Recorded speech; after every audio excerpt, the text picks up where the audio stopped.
Walker on first down, moving to his left. And now Walker fires downfield, looking for DJ Moore. Oh my God! Makes a diving catch. It was at this moment that he knew.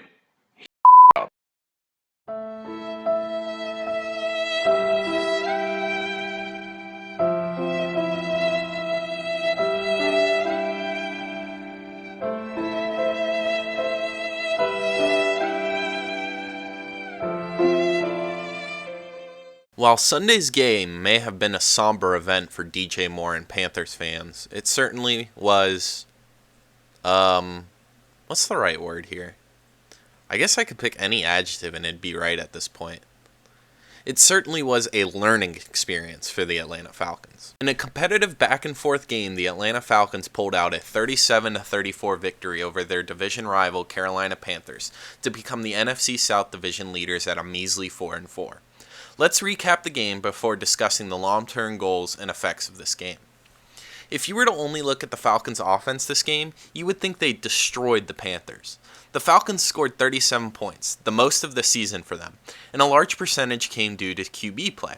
While many may fault Marcus Mariota for his 2 interceptions, they were both on deep balls in which it was a one-on-one jump ball, a situation in which you often trust your wide receiver to either catch the ball or break up the play.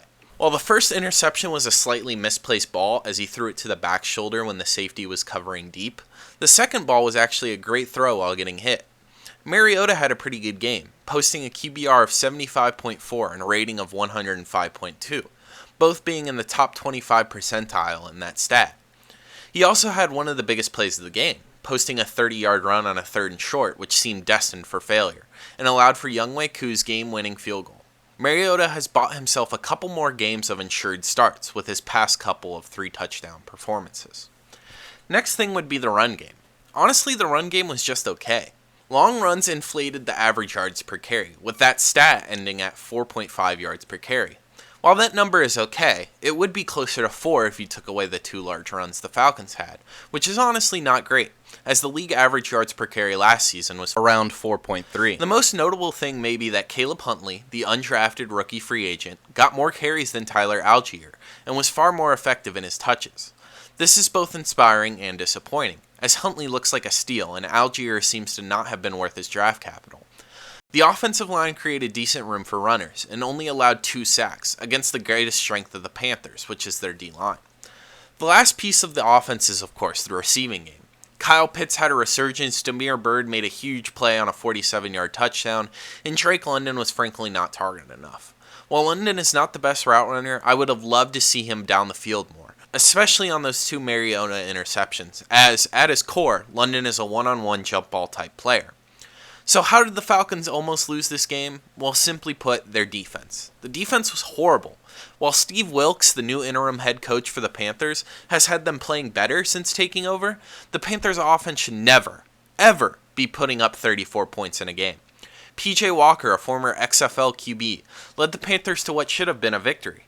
This occurred due to 3 main reasons: a lack of pass rush, an allowance of big plays, and a lack of a run stuff. The Falcons only achieved 1 sack, and even worse, only had 1 QB hit and a low pressure rate.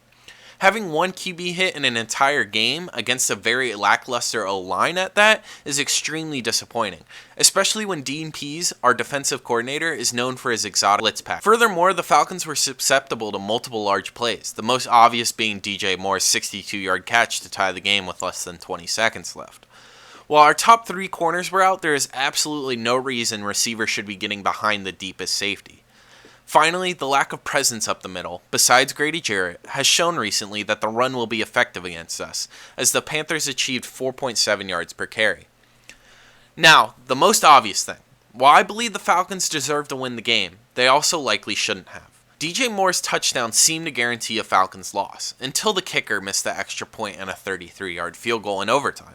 While Moore is partially to blame for the Panthers' loss due to taking off his helmet and achieving a penalty, Eddie Pinheiro, the Panthers' kicker, did miss a chip shot in overtime as well as the extra point. In the end, the Falcons won, became the division leaders, and learned a lot. Perhaps the most important thing learned, though, was that this team could legitimately make the playoffs. The Falcons were projected to win 4.5 games according to Las Vegas odds. Halfway through the season, and they are pretty much already there. This team has the second easiest schedule remaining. They have a game lead in the division. They have a potent offense. The playoffs are a goal at this point, when they used to be a dream. The next thing that was learned is that while almost everything is trending in a positive direction, the defense is pointing in the opposite way. The main reason for this is personnel. The personnel on the Falcons defense is just not good enough. In the offseason, the focus has to be adding defense. Jesse Bates, Roquan Smith, Tremaine Edmonds, and Daron Payne are all worth looking into if they become unrestricted free agents. With over $60 million in cap space, I would adore if over $40 million of that went into the defense. Before the conclusion of this video, I do want to talk about the trade deadline. The Falcons offloaded Calvin Ridley, in my opinion, a top 20 wide receiver, for only a 5th and conditional 4th round pick. While the 4th round pick can move up to a 2nd round pick, it most likely won't, and the former 1st round pick is only traded for 2 late round draft picks. While it's probably best for both sides to move on, I do wish the Falcons had acquired a bit more. On the other side of the ball, the Falcons traded away Dean Marlowe, a safety, for a 7th round pick, and acquired Rashawn Fenton for a 7th round pick. Rashad Fenton is on the last year of his contract, and was purely brought in to help in the next few games while our top corners are out. 3 decent moves, but nothing game-changing, and perhaps even lackluster. So, let's talk about it. Are the Falcons the luckiest team in the league? They beat the Panthers in a miracle, are top of their division after being ranked at the bottom, and are doing so in the midst of a rebuild. While I wouldn't say they have Tom Brady's luck, because all we have to do to see that is refer to a couple weeks ago, the season and the future is especially bright. Sometimes, I'd rather be lucky than good. This has been Peach State Sports produced by Joseph Kopshaw. Thank you for watching. I'll see you next time.